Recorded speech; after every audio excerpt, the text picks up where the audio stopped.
Bom, vou projetar aqui, então, a nossa agenda mais uma vez, e agora nós faremos, então, iniciaremos o debate, e o tema do debate é: quais prioridades são mais urgentes em doenças cardiovasculares e como podemos nos mobilizar para endereçá-las? Eu já localizei aqui que a gente teve comentários e perguntas que foram endereçadas pelo nosso chat, então vou ler, né, e vou chamar alguns participantes, alguns panelistas aqui para que possam responder essas perguntas, mas claro, eu também já fiz algumas provocações durante a nossa apresentação inicial e vou também pedir para que os panelistas aos poucos possam ir fazendo comentários, né, ou mesmo comentar a fala de colegas panelistas que expuseram. Então, quais prioridades são mais urgentes em doenças cardiovasculares e como podemos nos mobilizar para endereçá-las? Então, aqui já é uma chamada para que a gente saia deste webinar com planos. Então, como a gente vai, né, se mobilizar juntos como diferentes setores, diferentes stakeholders, para melhorar a situação das doenças cardiovasculares no país. Bom, aqui no nosso chat, então, vou ler essa primeira aqui, né, muitos cumprimentos para os diferentes panelistas, as exposições que foram feitas, né, como eu disse, comentei aí o entusiasmo de todos com a implementação do Hearts no Brasil. Hoje eu fiquei, Rafael, bastante impactado com o webinar que aconteceu mais cedo, né, o Hearts que estava num número menor de países nas Américas, né, agora já cresceu muito o número de países e cresceu tremendamente, dobrou o número de centros de saúde com o Hearts implementado nas Américas. Então, o último número que eu tinha visto antes, né, era de 300 e poucos centros de saúde. Hoje eu vi mais de 700 centros de saúde já nas Américas com o programa implementado. Aqui uma reflexão interessante da senhora Elizabeth Barros: talvez essa aderência ao tratamento tão presente no tratamento de doenças crônicas de uma maneira geral pudesse ser melhorada se tivesse um programa mais atraente para o paciente participar ativamente, ou seja, na unidade básica de saúde fosse ofertado reuniões mensais para os pacientes e seus familiares junto com a equipe médica da unidade. Acho que em alguns locais a gente já faz isso na atenção primária, né, e a gente sabe da importância dessas oportunidades de grupos de apoio ou mesmo de atividades em grupo, né? E aqui adiciona, talvez tenha isso o papel, tenha tido isso no papel, mas no dia a dia não acontece. Uma boa oportunidade seria aproveitar a sala de espera antes da consulta. Fica aí a dica, né? Aproveitar para educar o paciente. E antes de continuar aqui, eu gostaria de dar as boas-vindas para o Eduardo Rainer, nosso parceiro também da Novartis. Eduardo, você gostaria de se apresentar rapidamente, fazer algum comentário? Claro, Mark, obrigado pela oportunidade. É um prazer estar aqui com todos vocês, um evento desse de alto nível, com diversas perspectivas ao redor do tema de doenças cardiovasculares. E eu estou atualmente como diretor de saúde populacional na Novartis. É uma área nova que a empresa criou, justamente como o Leandro comentou. A gente quer ocupar um espaço diferente, que não é só um espaço de pesquisar e desenvolver novas tecnologias, mas ajudar todo o sistema de saúde a se estruturar melhor e pensar em parcerias público-privadas para como a gente pode cuidar melhor das pessoas, ter um sistema de saúde cada vez mais robusto e investindo naquilo que precisa, e nós, como indústria, trazendo tecnologias que realmente ajudem a melhorar a vida dos pacientes. Então, realmente, obrigado, Mark. Muito obrigado, Eduardo. Já te chamamos aqui para fazer alguns comentários sobre o que a gente vai ler aqui no nosso chat. Bom, aqui uma pergunta da Patrícia Carvalho, também nossa grande parceira aí, participante do fórum já há muitas edições. Boa tarde, excelentes colocações. Doutor Rafael, qual a expectativa de implementação do pacote Hearts associado às políticas públicas em âmbito nacional e quais os pontos de atenção críticos para que isso aconteça? Bom, essa é uma pergunta que acho que todos estamos muito interessados em saber. Rafael, quando começa? Bom, no âmbito de política pública, né, como OPAS e OMS, o que sempre acontece a dúvida de como esses órgãos multilaterais acontecem. Esses projetos como o HARTS, eles são uma parceria de implementação, né? Eles são uma sugestão para o país, e no caso o Brasil felizmente aderiu, né? Ele topou essa iniciativa. Então o HARTS não aconteceria assim, a prioridade dele é que o país assuma o projeto como seu, né? Então, essa é a estratégia fundamental para que o país desenvolva capacidades, e o Brasil já tem muita.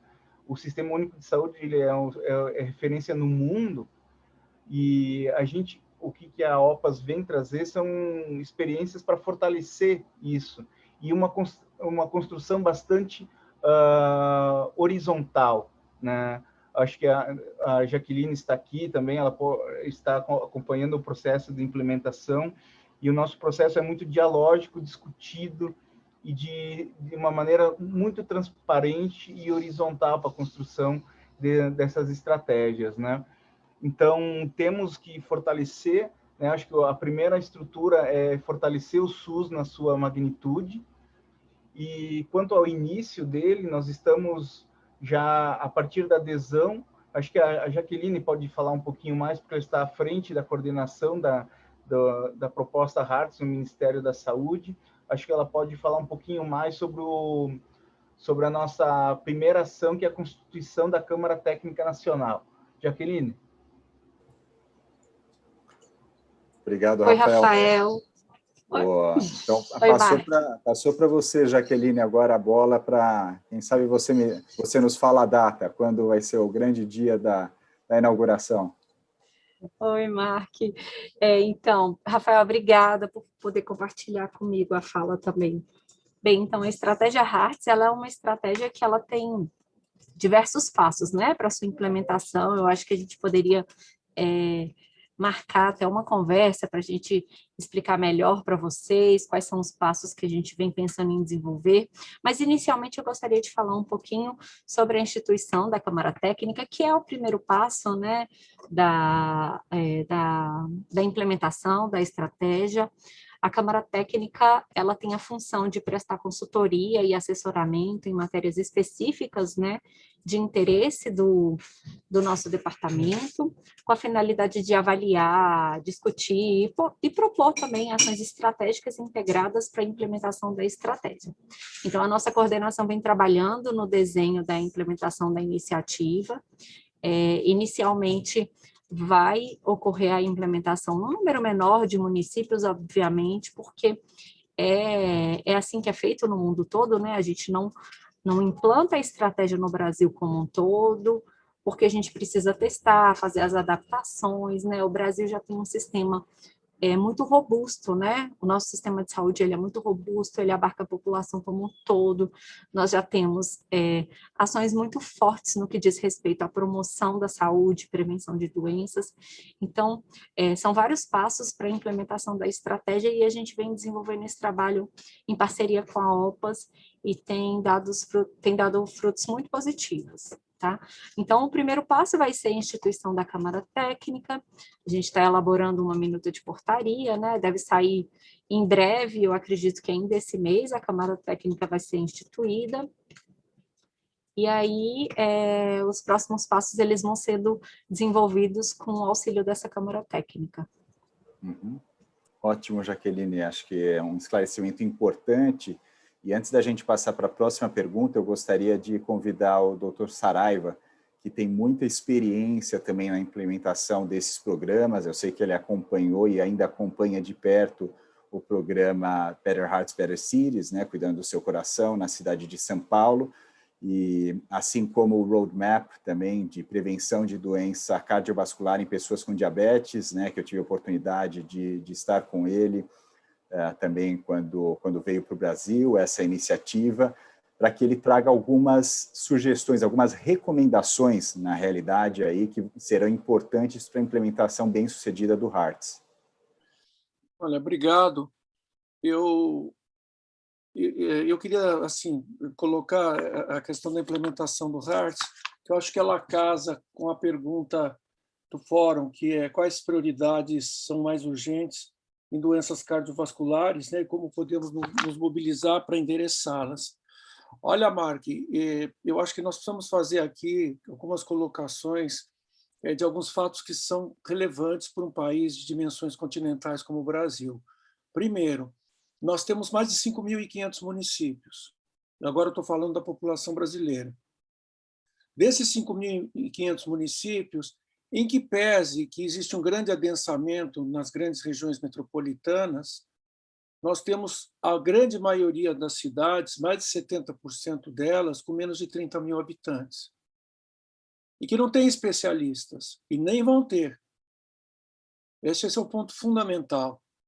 E quem está por trás de reconhecer uma hipercol familiar, como a Patrícia trouxe, reconhecer uma insuficiência cardíaca, ou mesmo um caso que necessite de atenção secundária, é o clínico. Então, nós temos que mexer um pouco nesse modelo, inclusive da formação do médico, onde o governo paga especialização para hiperespecialistas. Será que nós precisamos aplicar verbas públicas formando novos cirurgiões plásticos? Estou dando um exemplo. Eu não estou aqui de jeito nenhum condenando especialidades, mas eu estou falando de prioridades. O que o Brasil precisa hoje para que o sistema financie essas especialidades? Pediatria, ginecologia, medicina da família. Esse é o primeiro ponto. E aí, pegando esse gancho da educação e da formação, eu chego na ponta. Acho que o secretário José German, e eu aprendi secretário, você sempre chama a pessoa pelo maior cargo dela, então o senhor sempre vai ser o secretário. O que eu vejo nessa questão é que o ponto principal tem duas palavras: educação continuada. O professor José German trouxe a questão da telemedicina. É caminho sem volta. Como que eu vou qualificar um colega e uma equipe de saúde da família em Chapuri, no Acre, em Cabrobó, na Bahia, em Cacoal, no Rio Grande do Norte, em Mirassol, aqui no estado de São Paulo? E eu vejo que grande parte desses problemas todos da doença cardiovascular, diria mais de 90%, eles estão na atenção primária. E eu não estou inventando a roda. É assim no Canadá, é assim no Reino Unido, é assim na Espanha, em sistemas que o sistema único se aproxima e tem várias relações de proximidade com o sistema único. Há algum tempo atrás, veio um grupo do Ministério da Saúde, do NHS britânico aqui no Brasil, e eu era secretário em Campinas. E aí eu estava falando das similaridades entre o sistema único e o sistema britânico. Era essa discussão. E aí eles disseram, olha, só tem um problema. Vocês investem muito dinheiro em medicina quaternária e vocês deixam um desequilíbrio financeiro para a atenção primária. E esse problema, no Reino Unido, ele é invertido. E é verdade. Na minha área, na minha especialidade, hoje, nós temos políticas de atenção quaternárias que não deixam inveja para nenhum país do mundo. Veja a política de transplantes cardíacos do Brasil, a política de assistência ao paciente agudo, que são necessárias, mas eu diria que elas vão continuar sendo excessivas se nós não fizermos a prevenção através do controle da hipertensão, da dislipidemia, o bom controle do diabetes, intensificar o combate do tabagismo, e isto chega na ponta. Então, encerrando a minha fala, ou nós educamos, ou nós educamos. O projeto Better Heart, Better Cities, eu tenho aqui o prazer de ver a presença da Yara Baxter, que na parceria com a nossa sociedade, a SOCESP, contribuiu na implementação desse projeto. O que ela é? É um projeto de educação. E aí eu digo, não adianta você fazer uma política farmacêutica diferenciada se você não der instrumentos para as pessoas saberem utilizar. Nós tivemos notícias de insulinas que foram para o balde, porque não foram utilizadas adequadamente. Eu tenho certeza que hoje, se nós comprarmos medicamentos de atividade de ação em outra especialização, ou pelo menos alguns medicamentos... Vamos lá, fala-se tanto dos novos anticoagulantes, dos anticoagulantes orais, para ir para a rede. Pode pôr, pode comprar, vai vencer tudo. As pessoas não vão saber usar. Então, é fundamental a educação médica. E para que ela penetre nos 5.500 municípios, telemedicina em parceria com os grandes hospitais, com as grandes universidades, com as grandes instituições de saúde, com aqueles que sabem não só formular políticas, mas também que têm capacidade de conseguir enxergar essa necessidade do clínico e da equipe de saúde na ponta. Ou nós fazemos isso, ou nós não vamos fazer prevenção em nenhum lugar. Eram esses os meus comentários. Muito obrigado, doutor Saraiva. E eu fico muito contente em ouvir isso que a gente acredita e preconiza no fórum, e que também foi o que eu ouvi hoje pela manhã do doutor Pedro Ordunes, né, que é o coordenador do Hearts para as Américas, né, sobre o que já tem disponível para capacitação das equipes da atenção primária. Então, a necessidade de se capacitar essa equipe, né, para as doenças cardiovasculares, para a prevenção das doenças cardiovasculares, para o acompanhamento dessa pessoa com doença crônica.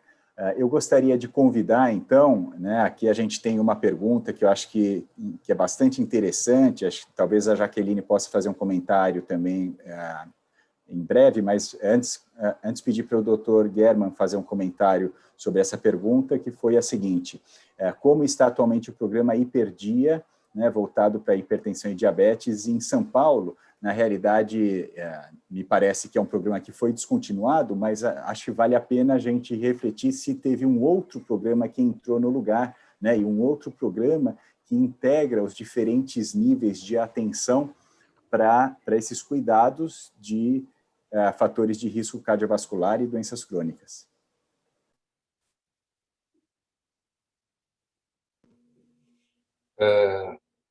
Eu queria falar uma frase, mas acho que vou ter que falar um pouquinho mais. A frase que eu ia dizer era o seguinte: com relação ao que nós estávamos falando, os recursos estão aí. Eu acho que nós não temos grandes dificuldades de recursos. O que nós precisamos entender é que a medicina sempre vai de carona com a educação, como ressaltou o Saraiva. Eu trabalhei muito tempo no Einstein. Eu vejo que o Einstein, cada vez mais, ele irá ser, enquanto assistência, uma carona da educação. Ele está partindo para iniciativas de educação, pesquisa, ensino, e que irão fazer com que a perenidade do hospital esteja aí. E da mesma forma que eu estou colocando isso para um hospital, está certo, um hospital de grande porte e tal, não importa. Eu acho que isso não é o principal. O principal é o modelo. Né? E agora, com os recursos que temos cada vez mais e que são irreversíveis, né? O principal problema que a gente tem aí, e aí entra, respondendo a pergunta que você me colocou, é o que mata todo o sistema, entende? Que é o retrabalho e o desperdício de recursos. Entendeu? Então, isto é o que consome os recursos de todo o sistema. Se nós não tivéssemos a necessidade de retrabalho, como neste programa, por exemplo, que tem que fazer tudo de novo, né? E com isso, você desperdiça recursos de toda a ordem, seja de estrutura, seja de dinheiro, seja de recursos humanos, entendeu?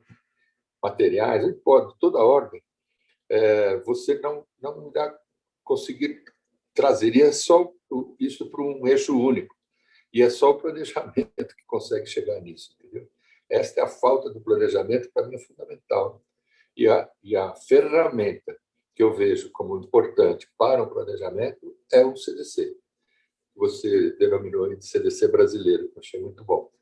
Então, em termos de propostas, né, inclusive para chegar nessas respostas, eu acredito que nós precisamos pensar um pouco nisso.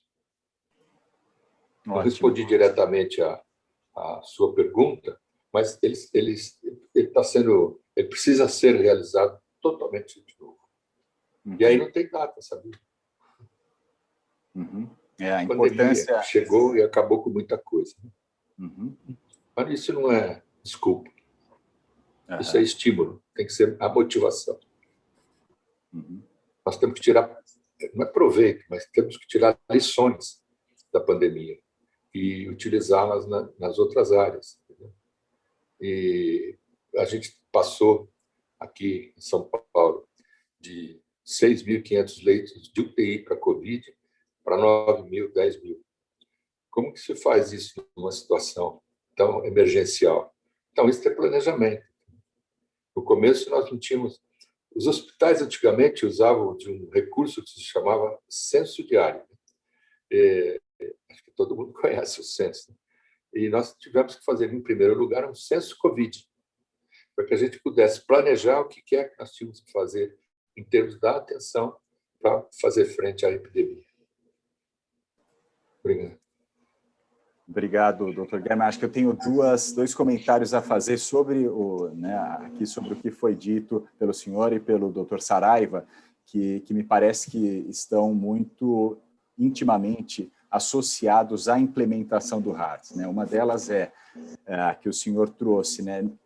Não deixar de lado as lições que a gente já tem. Né? Então, o doutor Saraiva trouxe, se aprendeu muito com Better Hearts, Better Cities no Brasil, se aprendeu muito com o HealthRise, né? Então trazer esse elemento, entender quais são esses elementos prioritários para já potencializar desde o início a implementação do HARTS. Acho que essas são lições bastante importantes. E a outra coisa, né, acho que o senhor trouxe também, da importância de monitorar, de fazer esse acompanhamento, me parece que é uma característica do HARTS muito forte, né, de ter realmente esse módulo de como fazer esse acompanhamento, essa avaliação em vários níveis, né? Para mim foi um prazer ler todos os módulos do HARTS, porque eu aprendi demais e é fascinante, né? Para que isso possa ser ajustado, o que não está dando certo possa ser ajustado o quanto antes, para que se possa produzir relatórios também bastante consistentes sobre o que está indo bem, o que está dando certo, tanto naquela região como naquele país como um todo. Então, acho que isso é bastante oportuno. Eu vou pedir agora, Jaqueline, você gostaria de fazer algum comentário antes que eu passe a palavra para o Eduardo e para a Patrícia? Não, Mark, pode passar. Ok. Eduardo, eu vou começar por você, porque acho que a gente tem discutido, né, que muita coisa precisa ser feita, precisa ser ampliada, né, precisa acontecer aí, precisa ser implementada, né, e muitas vezes a gente percebe que o setor privado ele ou é esquecido, ou o setor privado ele é chamado só em momentos muito específicos, né? Ou é visto, às vezes, né, uma farmacêutica como a Novartis como um fornecedor de medicamento, né? E eu acredito que seja mais do que isso, né? Então, se você puder trazer um pouco para nós como a Novartis vê o cenário do Brasil e como se enxerga também contribuindo para esses avanços no enfrentamento à doença cardiovascular, seria muito interessante. Obrigado, Mark. Eu tenho um pouco mais de 10 anos de Novartis e eu tive a felicidade de passar por várias áreas dentro da empresa. Passei pela área de planejamento financeiro, pela área de marketing, pela área de acesso e hoje estou em saúde populacional.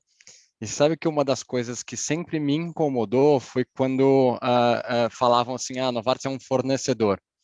Porque a palavra fornecedor, ela significa que eu tenho um produto e que se você quiser comprar esse produto de mim, eu vou fornecê-lo. E ali acabou meu papel quando eu entrego o produto. E eu sempre enxerguei e hoje, né, tem um posicionamento muito diferente das indústrias farmacêuticas como um todo, e vejo a Novartis também liderando algumas discussões, que é de ser um parceiro. Então, quando eu assumi a posição atual de saúde populacional, a primeira coisa que eu coloquei como um dos objetivos a gente gostaria de ser visto como um parceiro, mas para ser visto como um parceiro, né, não adianta eu falar que a Novartis quer ser a parceira, que ela é a parceira. Né? Isso precisa vir, na verdade, dos clientes, do ecossistema onde a gente está inserido. E isso eu vejo quando a gente está falando, por exemplo, das prioridades, acho que o Dr. Saraiva explanou de forma perfeita aqui sobre prioridade, atenção básica, educação médica, depois com o complemento do Dr. German. Uma das coisas que eu aprendi quando a gente vai fazer gestão de projetos qual dentro de uma matriz, aquilo que traz a menor complexidade e o maior impacto. E é isso que a gente começa a atacar primeiro, porque a verdade é que problemas vão existir vários, né, e sempre vão existir. Como é que a gente define quais são as prioridades naquele momento? Normalmente, para aquilo onde tem um grande problema, que tem uma facilidade de resolução naquele problema, com um alto impacto. E depois você vai para aquilo que é uma alta complexidade e também alto impacto. Aquilo de baixo impacto e baixa complexidade, você deixa esses esforços para depois, se é que você vai colocar esforços ali. E hoje que eu não vejo o panorama de doenças cardiovasculares e tem me inserido cada vez mais no entendimento desse mundo, o colesterol ele é o fator de risco individual mais facilmente modificado, mas ao mesmo tempo ele praticamente não aparece nos planos de enfrentamento, nas políticas públicas. Então, um primeiro local que a gente vê onde a indústria possa fazer parcerias e ajudar o sistema com a parte de educação, eventualmente em estratégias para fortalecer a atenção primária no manejo desses pacientes, porque são muitas pessoas que realmente têm um colesterol não controlado, por exemplo. A gente entende que a gente pode fazer parcerias e está aberto e disposto a fazer esse tipo de parceria. A gente vem mantendo algumas conversas muito próximas, por exemplo, com o CONASENS, né, que é um órgão que tem uma grande abrangência, um grande impacto na atenção primária de saúde do país, e a gente vem se aproximando cada vez mais, e eles entenderam que o nosso papel ali é realmente ajudar na educação, ajudar a informação chegar para as pessoas que precisam. Principalmente a gente vem discutindo como lidar com o paciente com doenças cardiovasculares nesse pós-Covid, porque a gente sabe que realmente com toda a situação do Covid e atenção primária sendo muito exigida, tem sobrado pouco espaço para os atendimentos rotineiros, e isso vai vir uma avalanche. Né? Se fala muito do conceito de sindemia, né, da junção de diversas pandemias no mesmo momento, ou até do conceito, né, de tsunami, onde vem o Covid e traz uma onda ainda maior, que vão ser as doenças cardiovasculares, doenças respiratórias, o câncer. Então, onde que a Novartis está se posicionando é em ser esse parceiro e estar aberto para dialogar muito além de qual é o produto que eu tenho no meu portfólio, aquilo que a gente está interessado em que o paciente receba, mas que vá muito além desses medicamentos. Que bom, Eduardo, ficamos felizes, né, em te ouvir, porque é nisso que o Fórum acredita, que os setores devem firmar parcerias para avançar de forma mais estratégica e obter melhores resultados, né? Acho que isso é fundamental. Eu vou convidar agora a Patrícia, especialmente para nos trazer alguns comentários, né, em relação a tudo isso que já foi discutido, o que ela vê como mais importante, mais significativo para a pessoa que efetivamente vive com a condição crônica, né? Então, seja hipercolesterolemia, seja dislipidemia, hipertensão, né? Ela vai, então, acessar a atenção primária, ou ela tem um evento e vai precisar de uma atenção especializada. O que, então, aqui ela enfatizaria, já, né, sabendo que a Jaqueline e o Rafael estão preparando aí uma implementação a nível nacional? Obrigada, Mark. Primeiro, eu estou muito feliz quando o Dr. José Saravia falou em educação, em chamar o clínico geral, o enfermeiro, pensando nesse Brasilzão. Porque quando a gente fala em hipercolesterolemia, já está no secundário, né? Fala de LDL, fala assim, gente, a gente não vai conseguir nada, não vai conseguir encontrar as pessoas com hipercolesterolemia, seja não familiar ou familiar, com LDL, por questões financeiras mesmo. Então, eu comecei minha fala falando do colesterol total, e acaba sendo uma briga, né? Vamos tentar o mínimo, né? Pegar só o colesterol total para gerar um grande impacto, acho que já salvaria muitas vidas. E o Dr. José Saravia pode até complementar, porque a Sociedade Brasileira de Cardiologia tem tudo, tem todo o tratamento, está completo. Mas nas diretrizes, no PCDT, o que a gente tem? A Torva, assim, ótimo, a gente tem alguma coisa para começar. Então, com o que a gente tem pelo Ministério da Saúde, falando em medicação, em medicamentos, quanto mais cedo a gente tratar essas pessoas, esse tratamento está ótimo. O problema é que nós vamos encontrar as pessoas já no nível terciário, vai lá na porta da urgência, e mesmo assim as pessoas não continuam o tratamento, porque se perde no sistema. A pessoa tem um evento cardiovascular e não volta, ela não vai na unidade básica de saúde. Para você poder marcar com um cardiologista, demora meses. Eu sou do Sistema Público de Saúde antes e depois do SUS. Desde 75 até 88, o que acontecia? A gente pagava uma consulta médica, no caso pediatra, ou ginecologista, ou clínico geral, e ia fazer a vacinação nas unidades básicas de saúde, e ficávamos na porta do pronto-socorro para qualquer eventualidade. Era assim que acontecia. Agora, a gente precisa, como o Dr. German falou, integrar esse sistema. A gente precisa acolher as pessoas que estão no nosso entorno. Eu preciso chegar na unidade básica de saúde próxima aqui na minha casa e ser bem atendida. E não chegar e falar assim, olha, eu preciso... a pessoa perguntar para você, o que você está fazendo aqui? Se eu estou numa unidade básica de saúde, qual vai ser o meu acolhimento? Né? Qual vai ser a minha prevenção? A pessoa acha que só vai no médico quando tem uma febre ou quando tem uma dor. Então, o que falta isso, inclusive, dos profissionais da saúde, é esse acolhimento. E em relação ao tratamento em adesão, tenho certeza, o paciente que não toma o remédio, ele não vai falar para o médico, porque tem uma questão de hierarquia. E ajuda muito a equipe de saúde da família nesse acolhimento, porque, de repente, é numa aula de atividade física que fala assim, olha, hoje eu não tomei meu remédio. Ele vai falar para um outro profissional que não o médico, por medo. Então, quando a gente fala em educação, eu fico muito feliz quando falam, inclusive o enfermeiro acolhendo, né, e capacitação, o clínico geral, o médico de saúde da família. Eu fico muito feliz quando grandes especialistas médicos falam dessa atenção primária. O doutor José Saraiva... A gente não dá conta. Quem dá conta são eles. Verdade. E assim, eu me lembro, porque eu venho de uma família de infartados. Eu lembro que meu pai vivia na porta do INCOR.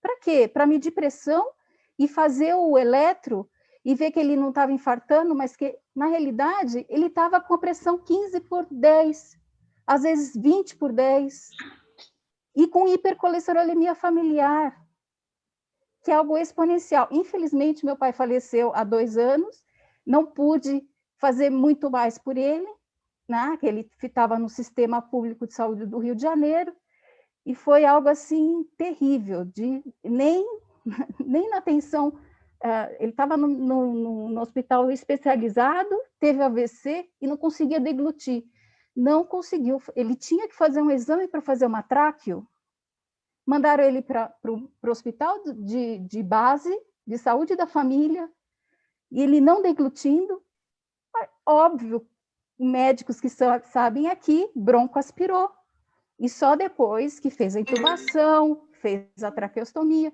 Então, eu acho que o depois a gente não tem muito o que fazer quando a pessoa está já numa situação tão grave como essa, mas a gente pode cuidar melhor e acolher as pessoas que precisam do atendimento.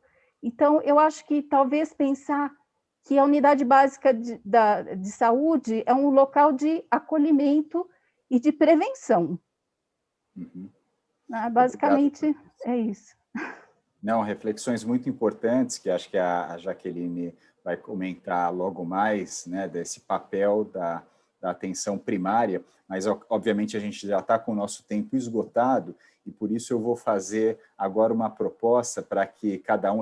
Nós temos algumas perguntas ainda que a gente pode depois passar para os panelistas, né, para que eles respondam e a gente encaminha e também publica no nosso site, mas eu gostaria de fazer uma proposta, né? E a minha proposta vai ser a seguinte, de mensagem final de cada um dos panelistas, que cada um possa comentar, então, o que falta, né? O que falta para a gente melhorar aí a atenção na prevenção da doença cardiovascular. Então, pensando, né, lembrando que a gente tem programas que enfatizam bastante a hipertensão, né, tem alguns de diabetes, tem alguns de obesidade, a gente precisa, não pode deixar de lado, né, como a Patrícia enfatizou bastante, colesterol, né, e o que falta e o que a gente, né, como na nossa instituição pode fazer, como a gente pode contribuir. Acho que o Eduardo trouxe uma contribuição já dizendo que em programas de educação, na atenção primária, a Novartis se compromete, né, a fazer parcerias para contribuir. Acho que eu gostaria também de ouvir de cada um, né, dos presentes aqui, como, né, as diferentes instituições podem se mobilizar para isso. Qual o maior desafio ainda e como vai se mobilizar. Então, eu vou chamar, se me permitem aqui, de acordo com a ordem que aparece na minha tela, primeiro o Dr. German, e eu vou pedir para que seja breve, 1 minuto só de comentário de conclusão, por favor. Vou ver se eu consigo. Em primeiro lugar, eu queria pedir desculpas para a Patrícia. Eu vou falar algo aqui que não foi, não sei se é o que ela falou, mas foi o que eu ouvi. Então, a minha interpretação está voltada aí, né? Mas quando ela estava falando do pai, eu senti que se ele não estivesse no Rio, o negócio seria diferente. Eu acho que esse é o problema. Entende? Nós temos, dentro de um país com o tamanho que é o nosso, vários sistemas de saúde com resultados completamente diferentes um do outro. Entendeu? E, enquanto nós não tivermos alguém que estabeleça, eu vou falar no mais simples possível, linhas de cuidado que sejam estabelecidas por todo o país, atrelado com todas essas ferramentas que nós já temos aqui, nós não vamos conseguir chegar na ponta, entendeu? Ou não é chegar na ponta, que a ponta seja uniforme. Que o problema não é chegar na ponta, o problema é que a ponta seja uniforme. É em qualquer lugar que ele esteja tratando, que ele possa utilizar de um recurso à distância para resolver um problema que está ali na hora, seja por diabetes, por hipertensão, ou para receber e colocar dados no hiperdia, não importa. Eu acho que é a utilização desta uniformidade que a gente precisa chegar.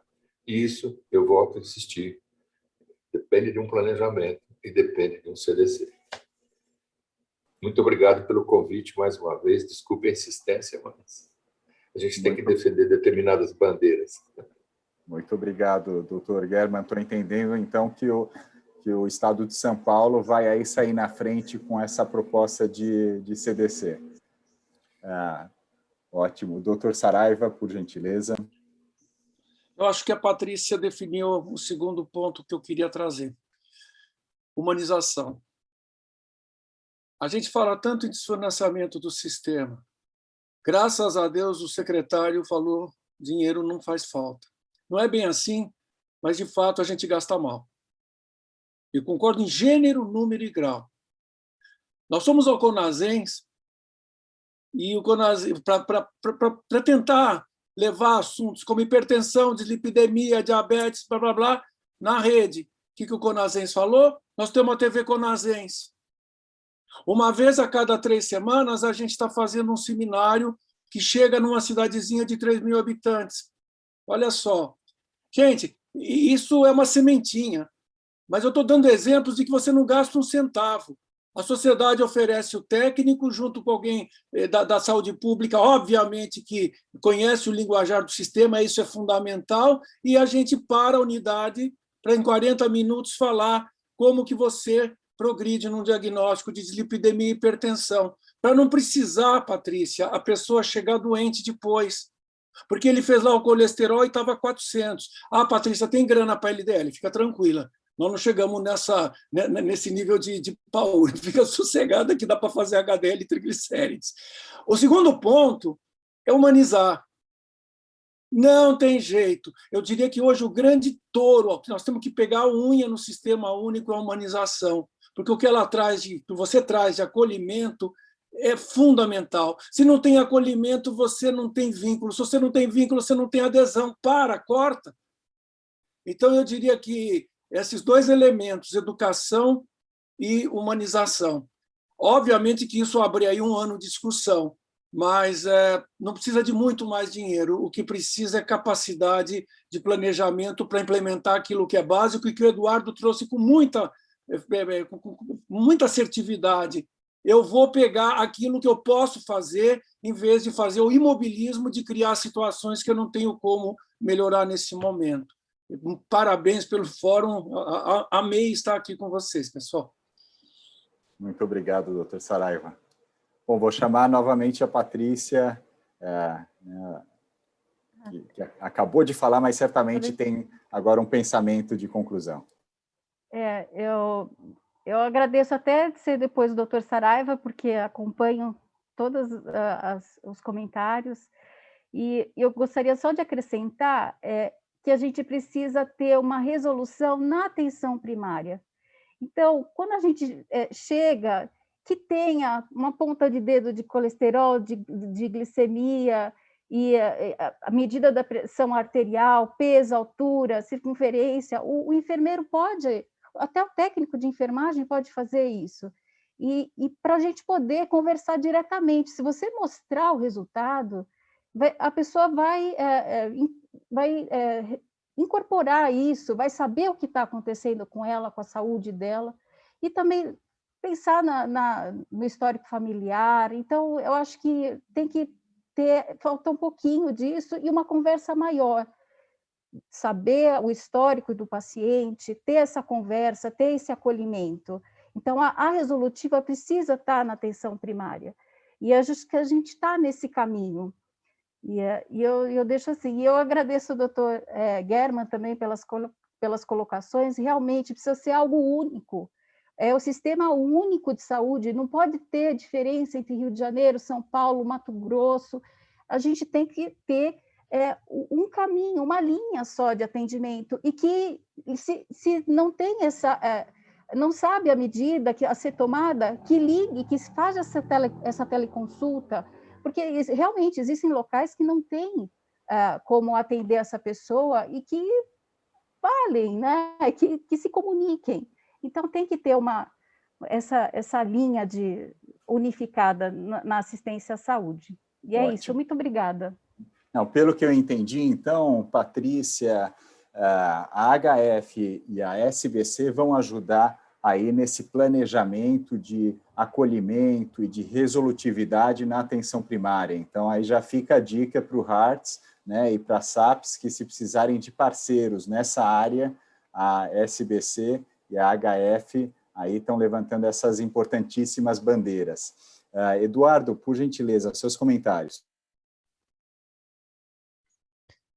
Marqui, o meu comentário final, eu vou fazer uma reflexão como grupo e nos colocar como Novartis à disposição para ajudar a endereçar um dos problemas.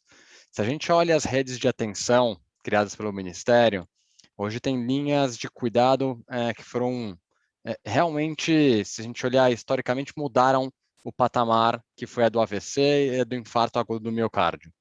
Quando a gente olha na rede de atenção de doenças crônicas, tem linhas de cuidado de obesidade e de doente crônico renal. E na atenção básica tem um manual de diabetes, tem um manual de hipertensão, tem um manual da obesidade, tem uma coisa que está faltando, que é as linhas de cuidado do colesterol. Então, a minha proposta, e não ouso dizer que a Novartis consegue fazer isso sozinha, no máximo a gente consegue ajudar em parcerias da educação dessas linhas que forem criadas, mas é uma reflexão como grupo se a gente não consegue nos mobilizar para criar uma linha de cuidado do colesterol, e chegando aí nos 5.540 municípios no Brasil, e levando educação para todo mundo, para que não aconteça, e obrigado pelo relato, Patrícia, para que não aconteça mais casos como esse. Uhum. Muito obrigado, Eduardo. E já que a próxima pessoa que eu vou chamar aqui, o nosso caro panelista, o Rafael, eu já vou aproveitar e fazer a pergunta para ele, se o Hearts ele vai incorporar, ele tem dentro aí dos seus módulos a linha de cuidado para o colesterol também. Bom, temos a provocação, acho que seguindo o comentário do Dr. José Saraiva, do secretário José German, eu acho que a única coisa que eu me contraponho é na parte do financiamento. Eu como sanitarista, já tendo passado pelo município, pelo Estado, pelo Ministério da Saúde por alguns anos e agora estando num órgão multilateral, seguindo um dos pesquisadores mais influentes, acho que dentro do SUS, nessa área, que é o Eugênio Vilaça Mendes, eu ainda falo do subfinanciamento, e sim, a gente gasta muito mal. Tendo que mais de 60% fica na parte terciária, né, nossa parte hospitalar, e menos de 15% no hospital, na atenção básica, né? Então, se a atenção básica orienta o processo de cuidado, acho que ela deveria ter uma atenção, um cuidado melhorado e um financiamento mais profícuo. Nós temos o Hearts, ele segue principalmente, né, a verve da epidemiologia. Nós estamos ali com pelo GDB, o Global Burden Disease, a colesterolemia é a terceira causa, né? Nós estamos impactando primeiramente uma coisa de cada vez, né? E ainda que no Brasil, o Brasil vai, segundo os planos, a gente está tentando estudar e agir na parte de diabetes conjuntamente. Então, temos um limite que é da agenda de trabalho, né? Não que não é importante, mas temos interesse de ser o mais resolutivo. E como desafio, eu acho que nós temos nesse subfinanciamento uma estrutura que a gente tem que aproveitar muito o que nós temos, né? Nós temos uma estrutura da atenção primária, por exemplo, que o agente comunitário de saúde é pouco valorizado. E eles poderiam ajudar muito no screening inicial de hipertensão, não de dar um diagnóstico, isso é o papel do médico, e futuramente do enfermeiro, porque o mundo está se mudando nessa ampliação das capacidades profissionais. O Brasil tem uma enfermagem excelente, que tem que ser valorizada. E o agente comunitário poderia acender essa luz vermelha e chamar metade dessa população que não sabe que é hipertensão para dentro do sistema. Para isso, nós vamos ter que reorganizar a rede de cuidado, né? Temos uma série de estruturas para a gente repensar o modelo de atenção. Se os grupos valem ou não, acho que a gente tem que ressignificar a educação como foi uma educação permanente que parta não de um plano geral, mas de um plano do próprio território que vai expor as suas dificuldades. Nós temos uma série de dificuldades também no plano de vulnerabilidade social ao acesso, né? Nós temos uma população diversa e que essa estratificação de risco, necessariamente, a gente vai ter que olhar diferente para quem é diferente. Então, eu acho que nossos desafios são imensos. Nós temos um desafio tecnológico de reconhecer as tecnologias as práticas não farmacológicas nesse componente processual e não pontual da promoção da saúde, né? Então, temos um desafio pela frente, que é uma mudança, inclusive, epistemológica, de como a gente cuida. É bastante coisa, mas eu acho que o desafio é grande e o SUS pode transformar e melhorar a atenção nesses problemas. Obrigado, Mark, pelo convite. Ótimo, muito obrigado, Rafael. Tenho certeza de que vai ser importantíssimo para o SUS. E Eduardo, concluo que a contribuição da Novartis também vai ser de grande importância, né? A gente ouviu mais cedo a Jaqueline falando que está previsto, né, o exame para estratificação, então o exame de colesterol está previsto, sim, né, nessas pessoas, né, tanto para fazer diagnóstico como nas pessoas que já tenham alguma alteração aí identificada, alguma condição crônica como diabetes, né? E a Novartis que vem com essa proposta de prestar atenção no colesterol, então vai ser uma aliada muito importante. Jaqueline, por gentileza.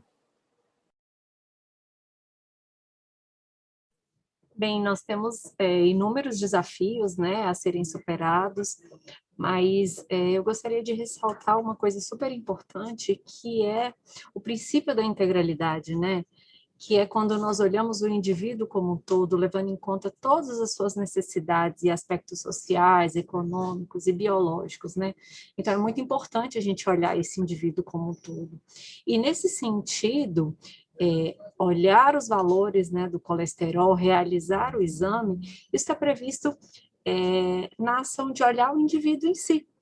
E esse indivíduo, quando eu falo dele, ele não tem somente hipertensão, ele não tem somente diabetes, ele não tem somente uma outra doença crônica, mas ele é um ser com diversas situações, né, biológicas que envolvem aquela pessoa. Então, por isso é tão importante olhar esse indivíduo com essa integralidade. Não vou me estender falando da necessidade de organização do sistema como um todo, né, de que esse paciente tenha acesso oportuno, que ele tenha acesso a exames diagnósticos, que ele tenha um tratamento adequado, porque eu acho que é isso que todos nós estamos buscando, né, quando discutimos todas essas questões de saúde. E gostaria só de falar rapidamente no que diz respeito ao Previne, né, que foi uma das perguntas que foi colocada no chat. O Previne, ele é um novo modelo de financiamento, ele altera as formas de repasse das transferências para os municípios, né, para que possam ser distribuídas com base em critérios de captação ponderada, pagamento por desempenho e incentivo para ações estratégicas.